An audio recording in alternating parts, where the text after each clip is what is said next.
Sénégal, bonjour Ndeketeyo,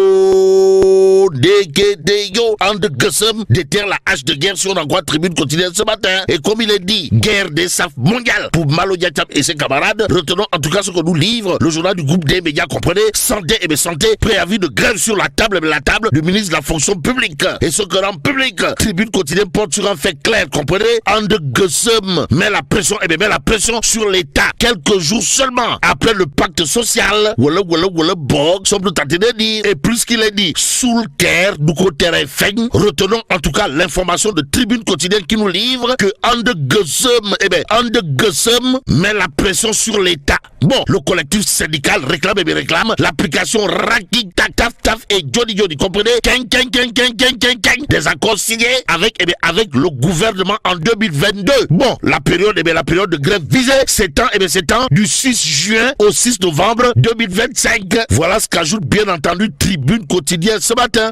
L'autre journal qui nous informe que Ande Gussum et Angembe et en Lewato, c'est l'As quotidien. Le journal en veut pour preuve le dépôt d'un préavis de grève pour juin. En tout cas, Ande Gussum donne un ultimatum au gouvernement. Ainsi, le gouvernement devrait comprendre, d'après l'As quotidien, que pour Ande Gussum, c'est du Tcharan Fakhe ou encore du Ala Achou. D'où l'intérêt pour nous de prendre Vox Populi qui nous livre, n'étant pas, alors là, pas du tout, signataire du pacte social. L'Azas Ande Gussum a déposé un préavis de grève couvrant la période du 6 juin au 6 novembre 2024. Et là, il convenait de retenir, d'après Vox Populi, le Tcharan Fakhe et le Ala Achou de Mbalo Diatam et compagnie, qui aujourd'hui exigent l'application des accords résiduels gouvernement Ande Gussum du 10 mai 2022 et ceux du 25 avril 2022. Comme quoi, impossible de faire du Souldanan avec Ande Gussum de Mbalo Diatam et compagnie, si on en croit bien entendu Vox Populi. Bon, passons à l'évidence quotidienne qui révèle nouvelle ère pour West African Energy. Et là,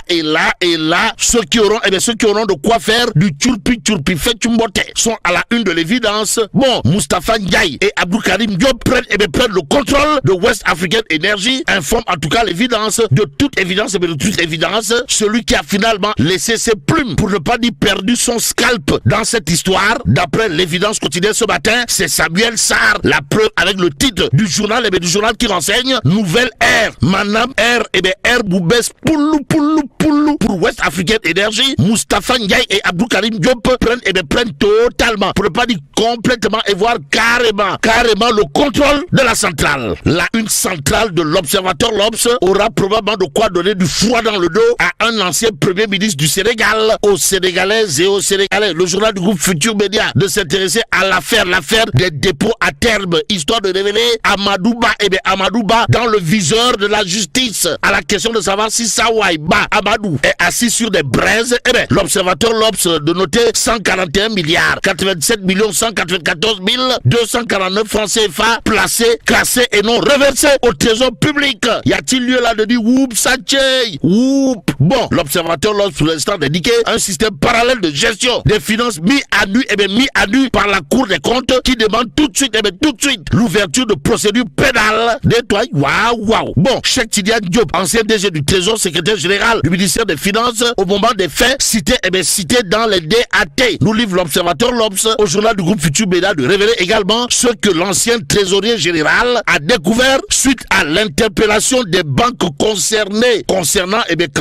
Amadou Ba, ancien premier ministre de son état. L'Observateur L'Obs semble nous apprendre que Tchafengi Ram Mafebi Yakounde Yaket, surtout que Sawai est dans le viseur de la justice à propos justement de l'affaire des dépôts à terme, précise le journal du groupe Futur Média. Le journal Les Échos, pour sa part, de révéler compétence nationale, infraction exclusive et concurrente, le pool judiciaire financier embouteillé. Bon, la pléthore d'infractions affectées au pool judiciaire financier à lire dans Les Échos. Le journal de noter une surabondance de dossiers, surpeuplement carcéral et entre autres Tolof et Diafé autour justement de l'activité du pool judiciaire financier. Que retenir d'autre de cette actualité sinon, d'après le journal Les Échos, un haut magistrat n'a pas manqué de dire à haute et intelligible voix il faut modifier les textes, affecter certaines infractions aux juridictions ordinaires, renforcer en personnel le pool judiciaire financier. Quoi qu'il en soit, Walf continue de nous apprendre qu'on se dirige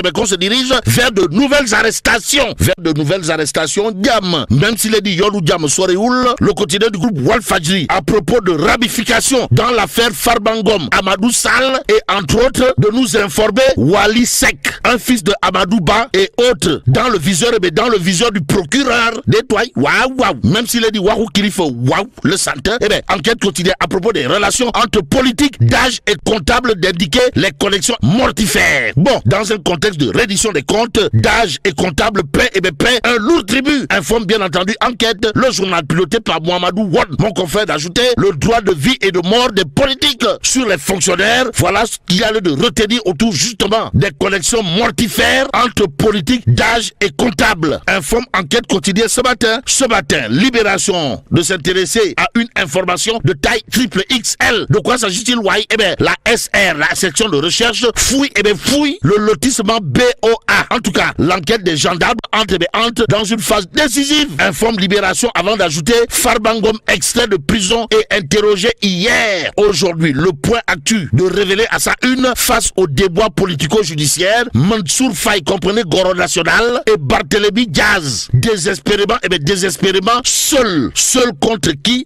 Il y a le Rekham. Mais ce que c'est, le point actu gravite autour d'un fait. Comprenez, Mansour Faye et Barthélémy Diaz semblent être lâchés par leur lieutenant et leur fief. En atteste un fait et leur fief. En tout cas, le maire de Saint-Louis qui a promu nombre de députés et DG est quasi seul dans son combat judiciaire. D'après toujours le point actu au journal d'ajouter pas de mobilisation pour Barthélémy Diaz. Bon, Barthélémy Diaz affode depuis plusieurs semaines. Note toujours le point actu ce matin. Mais ce matin, le journal au chapitre de tournée diplomatique de nous renseigner, le FDR rencontre les responsables de l'ambassade des États-Unis au Sénégal. La délégation a été conduite par Khalifa Ababakar Sall, précise bien entendu le point actu ce matin. Sud Quotidien, de s'intéresser à l'anarchie dans la vente de moutons et vol de bétail, histoire de titrer l'État passe à l'offensive. Offensive à l'arme lourde ou offensive au pétard mouillé, tout compte fait. Direct News de s'intéresser à la Tabaski de 2025.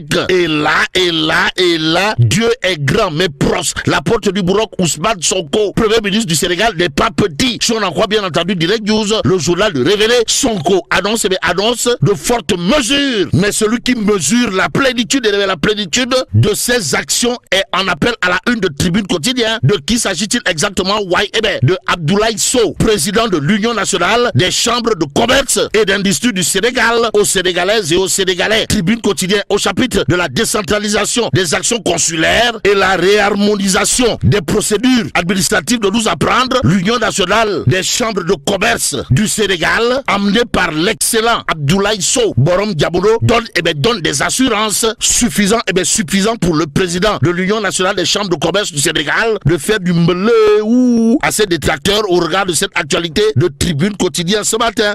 Restons avec le journal du groupe des médias pour terminer. À la une de Tribune Quotidien, on peut lire accusé d'injures envers l'ancien président Macky Sall, une plainte contre insulteur entre guillemets, Azoura, sur la table du procureur. En tout cas, la plainte est au nom de la famille de l'ancien président de la République Macky Sall. Une autre plainte sera déposée aujourd'hui pour injure publique. Et là, mais là,